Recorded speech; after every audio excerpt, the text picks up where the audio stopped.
Hey everyone, welcome to Spell Bee. Let's talk about Nitibha calls engagement. तो नितिबा काफी वक्त से अपने बॉयफ्रेंड के साथ रील्स बना रही है, बट उसने दिखाया नहीं था कि उसका बॉयफ्रेंड कौन है। पर अभी कुछ दिन पहले उसके बॉयफ्रेंड ने उसको प्रपोज किया एंड पूरा एक अमेजिंग शूट इन्होंने किया था। पैलेस में ये प्रपोजल हुआ था, ब्यूटीफुल डेकोरेशन, जिस वे से नितिबा ने एंट्री लिया एंड जिस वे से ये सब प्लान किया गया था, it was Indeed mesmerising. And ये प्रपोजल का जो रील है नितिबा का, वो वायरल भी चला गया। एंड नितिबा का ये जो पार्टनर है वो मे बी जर्मनी से, बिकॉज किसने तो कॉमेंट में ये लिखा था, finally congratulations, Germany is calling you. तो इनका ये एक लॉन्ग डिस्टेंस रिलेशनशिप था। इसके बारे में नितिबा ने अपने रील्स में कई बार बात किया था कि कैसे लॉन्ग डिस्टेंस रिलेशनशिप चलाना इजी नहीं रहता। एनी प्रपोजल रील के बाद नितिबा ने सर्टन ऐसे अपने मोमेंट्स भी डाले जहां पे वो बहुत ज्यादा रो रही थी अपने रिलेशनशिप में। जब जब वो इमोशनल हुई है, वो सारे क्लिप्स को उसने उस रील में इंक्लूड किया। तो ये सारे जो भी रील्स आ रहे हैं नितिबा के, इसको देखने के बाद कुछ लोगों का रिएक्शन ये है दैट बहुत ज्यादा ये प्रपोजल स्टेज लग रहा है। अलग अलग कैमरा एंगल, हर जगह से रिएक्शन को रिकॉर्ड किया जा रहा है। तो देख के ऐसा लग रहा है कि कोई शूट हो रहा है। एंड नितिबा इस वे से सरप्राइज एक्ट क्यों कर रही है जबकि उसको पता था दिस इज हैपनिंग। कमेंट्स आप देखना, how hard was it to act, how in the world is she surprised, she knows there will be a proposal, I wish this was more organic than staged. It is cute though. Relax, you guys are just getting married. And portraying as if just came from World War. And उसके अलावा दूसरे जो भी reels बनाए जा रहे थे नितिबा के एंगेजमेंट के बारे में, उसके रिंग के अराउंड, वैसे रील्स के नीचे भी लोग सिमिलर कमेंट्स कर रहे थे कि ये बहुत ज्यादा स्टेज्ड लग रहा था ना ऑर्गेनिक नहीं लग रहा था। बट इस पॉइंट पे आई फील लाइक कि अगर एक पर्सन को एक ग्रैंड जेस्चर करना है या ग्रैंड जेस्चर चाहिए खुद के लिए, देन उसमें कुछ गलत नहीं है। ऑब्वियस ही चीज है, जब इतना बड़ा सेलिब्रेशन आप प्लान करते हो तो कहीं ना कहीं आपकी जो पार्टनर है उसको रियलाइजेशन हिंट्स मिल जाते हैं कि जल्दी सामने वाला प्रपोज करने वाला है। एंड मे बी नितिबा ने अपने रिलेशनशिप के दौरान ये डिस्कशन किया होगा कि उसका ड्रीम प्रपोजल कैसा होना चाहिए। तो अगर उसका ये ड्रीम प्रपोजल है एंड कहीं ना कहीं उसको आइडिया था कि प्रपोजल आने वाला है, देन स्टिल इस पॉइंट पे आई फील लाइक कि जो लोग उसको काम डाउन होने के लिए बोल रहे हैं वो एक फेयर रिएक्शन बिल्कुल नहीं है। August last year, he started dropping hints. That's when the ring conversation happened. He straight up asked me my ring size and my diamond preferences. And yeah, ladies, the ring should never be a surprise. Really just asked me if I'd like my team to be flown in for the proposal or if I would like him to handle it. कुछ लोगों को ऐसे moments private रखना पसंद है। उन्हें नहीं चाहिए कि लाउड वे से उनका जो भी पार्टनर है वो प्रपोज करे। कई लोगों के लिए डेस्टिनेशन प्रपोजल मैटर करता होगा। तो हर एक पर्सन का ड्रीम अलग है। एंड अगर नितिबा को चाहिए था कि उसका जो भी प्रपोजल है उसको प्रॉपर्ली शूट किया जाए, वो अमेजिंग दिखे उस वीडियो में, सब परफेक्ट हो, तो ये विश करना गलत नहीं है। It all makes sense why this video looked like a literal movie because he had 5 videographers, 3 photographers literally hidden in the bushes. I don't think so ये जो प्रपोजल वीडियो है उसको कुछ ऐसे कट लेके शूट किया होगा। उतना स्टेज्ड ये नहीं लग रहा। Just that it seems as if कि नितिबा को कहीं ना कहीं पहले से आइडिया था कि ये होने वाला है and that is completely fine. लोग क्या एक्सपेक्ट करते हैं कि ऐसा जेस्चर देख के वो ब्लैंक फेस रखे या कोई ऐसा सरप्राइज एक्ट ना करे बिकॉज उसको आइडिया था कि ये होने वाला है। अगर वो ऐसा सरप्राइज एक्ट नहीं करती तो उसके लिए भी हेट दिया जाता बाय सेइंग दिस कि उसके पार्टनर ने इतने एफर्ट्स डाले एंड वो उस चीज को अप्रिशिएट नहीं कर रही। इवन नितिबा का पेज अगर आप देखोगे तो एक सर्टन थीम वो फॉलो करती है, जिस वे से उसके फोटोज वगैरह होते हैं वो एक्सट्रीमली ब्यूटीफुल रहता है। तो उसका एक स्टाइल है। जब वो अपने पार्टनर को डेट कर रही थी उस पॉइंट पे वो कॉन्स्टेंटली खुद को रिकॉर्ड कर रही थी, उसको रिकॉर्ड कर रही थी एंड अपना कंटेंट जो है वो इंटरनेट पे डाल रही थी। तो पॉसिबिलिटी है कि ये डिस्कशन हुआ होगा उनके बीच में पहले कि कब वो अपने बॉयफ्रेंड का नाम वगैरह अपने ऑडियंस को बताएगी एंड किस वे से बताएगी। तो वो प्रपोजल वीडियो के दौरान उन्होंने ये भी इंक्लूड किया। एंड ये प्रपोजल के दौरान नितिबा के पार्टनर ने एक लाइन बोला कि एक दूसरे के साथ में रहने के लिए हमें ऑड्स को बीट करना पड़ा। तो इट फेल्ट एज इफ कि दो उनके रिलेशनशिप को कुछ ही साल हुआ है, बट ये फेज तक पहुंचना उनके लिए इजी नहीं था।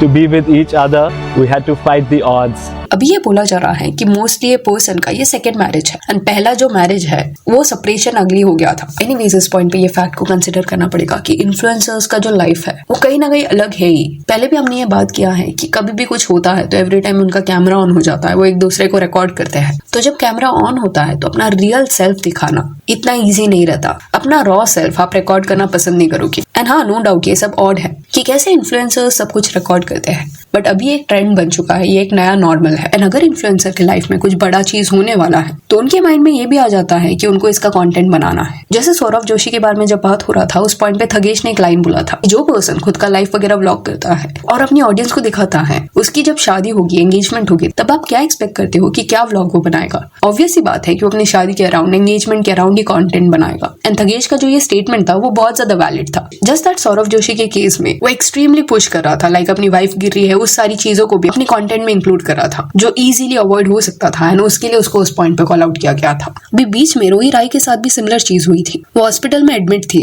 और अगर आप उसके पेज पे इस पॉइंट पे देखोगे तो 2-3 रील्स उसने बनाया है उसके हॉस्पिटल कंटेंट के अराउंड। एंड दूसरी तरफ जो उसका बॉयफ्रेंड है वो भी रोही को रिकॉर्ड कर रहा था जब वो हॉस्पिटल में थी। उसने एक रील भी बनाया था जहाँ पे वो दिखा रहा था कि कैसे सडनली सर्कमस्टेंसेस चेंज हो सकते हैं। एक पॉइंट पे वो रोही के साथ हंस रहा था एंड दूसरे पॉइंट पे वो एडमिट थी। Overnight, everything changed. We got down with gastroenteritis. All of that fun moment turned into a quiet nights in hospital room. And hospital bed में जो रोही थी उन सारे मोमेंट्स को उसने अपने रील में दिखाया था। उस पॉइंट पे किसी ने तो कमेंट में ये लिखा था 24/7 shooting all the moments strange love. एक मैं हूँ, so many guys message want a date, never thought of meeting, can't ever imagine he will shoot every moment and share online to public. तो ये comment जिस lady ने लिखा था वो मोस्टली लॉयर थी। तो इसका आंसर रोहित ने कुछ इस तरह दिया, just like how law works on evidence, similarly even influencing works on videos, we are showing our life love ups and downs. It is very simple, funny to see how lawyers are commenting and judging others. अभी again ये जो content था उसको लेके लोग divided थे। कुछ लोगों का कहना था कि हॉस्पिटल में क्यों रिकॉर्ड कर रहे हो, दूसरे लोगों का कहना था कि ऑब्वियसली ये उनका कंटेंट है। तो आई फील हॉस्पिटल्स वगैरह में रिकॉर्ड करना ट्रिकी रहता है,